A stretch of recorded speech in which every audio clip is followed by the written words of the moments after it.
Friends, आज की class में हम न्यू चैप्टर स्टार्ट करेंगे जिसका नाम है वायुमंडलीय दाब, पवन एवं वायु राशियाँ। ठीक है, इससे पहले मैंने आपको चक्रवात एवं प्रतिचक्रवात पढ़ा दिया था और जहाँ तक मुझे लगता है आप लोग अब तक उसे नोट भी कर चुके होंगे। ठीक है, सो स्टार्ट करते हैं वायु दाब से। वायु दाब सामान्य दिशाओं में, ठीक है, समान दिशाओं में समुद्र तल पर वायु दाब पारे के 76 सेंटीमीटर या 760 मिलीमीटर ऊंचे स्तंभ द्वारा पड़ने वाला दाब होता है। ठीक है, वायु दाब को जिससे नापते हैं, जो उस यंत्र का नाम बोरोमीटर है। ठीक है, हर चीज़ को मापने के लिए एक यंत्र होता है। ठीक है, तो दाब को मौसम के पूर्वानुमान के लिए एक महत्वपूर्ण सूचक माना जाता है। महत्वपूर्ण मतलब इम्पोर्टेंट होता है। वायुमंडलीय दाब की इकाई बार है। ठीक है, समदाब रेखा या कल्पित रेखा जो समुद्र के बराबर घटाए हुए सामान्य वायुदाब वाले स्थानों को मिलाती है। ठीक है, जो समुद्र है हमारा उसके तल के बराबर, ठीक है, बराबर मतलब इक्वल, घटाए हुए समान वायुदाब वाले स्थानों को, जो समान हो मतलब जिनमें अंतर ना हो कोई, ठीक है, एक जैसे हो या फिर कुछ ऐसे मतलब वो पूरी तरह से एक जैसे हो, ठीक है, उनमें कुछ भी भिन्नता ना हो, समान वायुदाब वाले हों, स्थानों को मिलाती है मतलब जोड़ती है। ठीक है, मिलाती हैं, तो उसे हम समदाब रेखा कहते हैं। ठीक है, मैं एक बार फिर से रिपीट कर रही हूँ। जो समुद्र तल के बराबर घटाए हुए समान वायुदाब जो इक्वल हो वाले स्थानों को मिलाती है, जोड़ती है, उसको समदाब रेखा कहते हैं। वायुदाब को मानचित्र पर, ठीक है, मानचित्र मतलब मैप, ठीक है, पर समदाब रेखा द्वारा दर्शाया जाता है। ठीक है, द्वारा दर्शाया जाता है। दूरी की प्रति इकाई पर दाब के घटने को, ठीक है, जो दूरी होती है उसके प्रति इकाई पर दाब के घटने को, दाब के कम होने को दाब प्रवणता कहते हैं। ठीक है, आप लोगों ने मैथ में प्रवणता पढ़ी भी होगी। जब समदाब रेखा एक दूसरे के पास हो, ठीक है, एक दूसरे के समीप, पास हो, आसपास हो, ठीक है, तो दाब प्रवणता अधिक होती है। मतलब जब समदाब जो रेखा है वो एक दूसरे के समीप, पास हो, ठीक है, तो प्रवणता अधिक होती है, ज़्यादा हो जाती है। परंतु जब दाब रेखाएं एक दूसरे से दूर होती हैं, ठीक है, मतलब एक दूसरे से काफ़ी दूरी पर होती हैं, तो दाब प्रवणता कम हो जाती है। ठीक है, दोनों चीज़ें एक दूसरे के अपोजिट हैं। पृथ्वी के धरातल पर 4 वायु दाब कटिबंध हैं। ठीक है, विषुवत रेखीय निम्न वायुदाब यह पेटी भूमध्य रेखा में 10 डिग्री उत्तरी तथा 10 डिग्री दक्षिणी दिशाओं के बीच स्थित है। ठीक है, जो यह पेटी है वो भूमध्य रेखा से, ठीक है, जो हमारी भूमध्य रेखा है उससे 10 डिग्री उत्तर में, ठीक है, और उत्तरी में, और 10 डिग्री दक्षिणी अक्षांश के बीच स्थित है, मतलब बीचों बीच स्थित है। यह सालों, जो ये जगह है मतलब बीचों बीच जहाँ स्थित है, वहाँ पर सालों भर सूर्य की जो किरणें होती हैं लंबवत पड़ती हैं। लंबवत मतलब सीधाई पर, ठीक है, लंबवत पड़ती हैं, ठीक है, और सालों भर पड़ती हैं, जिसके कारण तापमान हमेशा ऊंचा रहता है। जिसके कारण देखो सूर्य की किरणें गर्म होती है, जब वो धरती पर आती हैं तो हमारी धरती भी गर्म रहती है। ठीक है, तो जो ये किरणें हैं उस पर लंबवत पड़ती हैं, ठीक है, और सालों साल पड़ती है, मतलब साल भर पड़ती हैं, जिस कारण वहाँ की जो मतलब जगह है हमेशा तापमान वहाँ का ऊंचा रहता है, मतलब वो जगह हमेशा गर्म रहती है। इस कटिबंध में धरातलीय, जो एक कटिबंध है यहाँ पर धरातलीय क्षैतिज पवनें नहीं चलती। ठीक है, पवनें मतलब हवा, ठीक है, पवनें नहीं चलती, बल्कि अधिक तापमान के कारण वायु हल्की होकर ऊपर को उठती है। ठीक है, मैंने आपको इससे जब मैं आपको एक चैप्टर सबसे पहले वायुमंडल पढ़ाया था तो मैंने उसमें आपको बताया था कि गर्म हवाएं ऊपर की ओर जाती हैं हल्की होकर।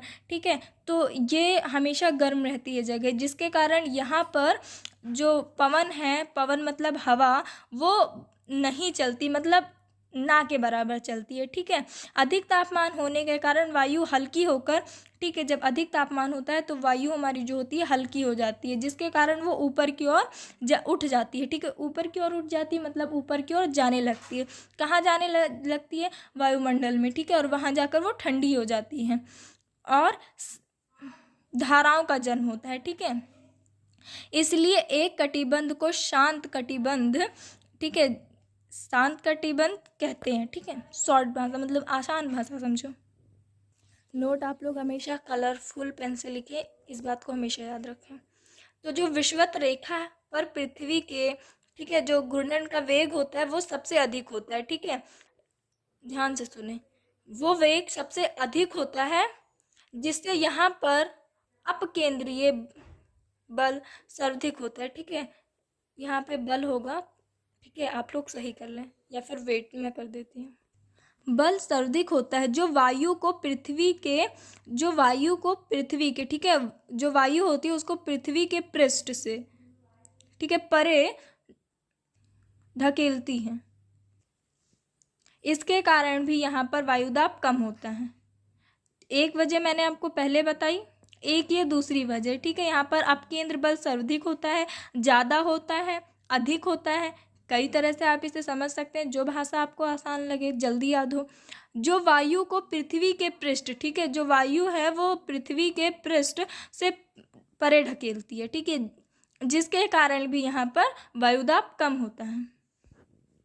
उपोषण उच्च वायुदाब उत्तरी तथा दक्षिणी गोलार्ध में क्रमशः कर्क और मकर रेखाएं। ठीक है, आज जो जिन बच्चों ने मैप देखा होगा, जिनके उनके बारे में डीप में पढ़ा होगा, वो कर्क और मकर रेखा अच्छे से जानते होंगे। अगर नहीं पता होगा तो लास्ट में जब आपका सिलेबस कंप्लीट हो जाएगा, मैं एक बार मैप भी आप लोगों को, मैप के बारे में भी थोड़ा बहुत बता दूंगी। रेखाओं में 35 सेल्सियस अक्षांश तक उच्च दाब पेटियां पाई जाती हैं। ठीक है, उच्च दाब मतलब ज़्यादा। ठीक है, और आप लोग अच्छे से जानते हैं कि हर चीज़ की एक वजह होती है, मतलब यहाँ उच्च कारण की भी कोई ना कोई वजह होगी। तो अब हम उन कारणों को जान लेते हैं। विषुवत रेखीय कटिबंध से, ठीक है, जो विषुवत रेखीय रेखाएं होती हैं वो कटिबंध से गर्म होकर, ठीक है, गर्म होकर उठने वाली वायु ठंडी और भारी होकर कर्क तथा मकर रेखाओं से 35 डिग्री सेल्सियस अक्षांशों के बीच नीचे उतरती है और उच्च वायुदाब उत्पन्न करती है। ठीक है, जो विषुवत रेखाएं होती हैं वो गर्म होकर ऊपर की ओर उठती हैं। ठीक है, और फिर वायुमंडल से ठंडी होकर और भारी होकर कर्क तथा मकर रेखाओं पर 35 डिग्री अक्षांश के बीच नीचे उतरती हैं। ठीक है, मतलब नीचे की ओर आती हैं। ओके, और उच्च वायुदाब उत्पन्न करती हैं। ठीक है, उच्च मतलब अधिक वायुदाब उत्पन्न करती हैं। पृथ्वी के दैनिक गति, ठीक है, जो पृथ्वी की दैनिक गति है के कारण उपध्रुवीय क्षेत्रों में वायु विशाल राशियां कर्क तथा मकर रेखाओं से 35 डिग्री सेल्सियस अक्षांशों के बीच एकत्रित हो जाती हैं। एकत्रित मतलब इकट्ठा हो जाती हैं। ठीक है, इकट्ठा हो जाती हैं, जिससे वहां पर उच्च वायुदाब उत्पन्न हो जाता है। ठीक है, विषुवत रेखा से 30 या फिर 35 डिग्री सेल्सियस अक्षांशों के मध्य, ठीक है, मध्य मतलब बीच, दोनों गोलार्धों में उच्च वायुदाब अधिक वायुदाब की पेटियां उपस्थित होती हैं। ठीक है, जो विषुवत रेखाएं हैं उनमें 32 मतलब 35 के बीच मध्य अक्षांशों में दोनों गोलार्धों में उच्च वायुदाब की पेटियां उपस्थित होती हैं। इस उच्च वायुदाब वाली पेटी को अक्षांश कहते हैं। ओके, इसका कारण क्या है? इसका कारण यह है कि मध्य युग में यूरोप में खेती के लिए पश्चिमी द्वीप समूह में पालदार जलयानों में, ठीक है, जो पालदार जलयान थे उनमें लाद कर घोड़े भेजे जाते थे। ठीक है, प्रायः इन जलयानों को इन अक्षांशों के बीच वायु शांत रहने के कारण आगे बढ़ने में कठिनाई होती थी। मतलब जब वायु शांत रहने के कारण मतलब इन्हें आगे जाने में कठिनाई समस्या होती थी। अतः जलयानों का भार कम करने के लिए घोड़े समुद्र में फेंक दिए जाते थे।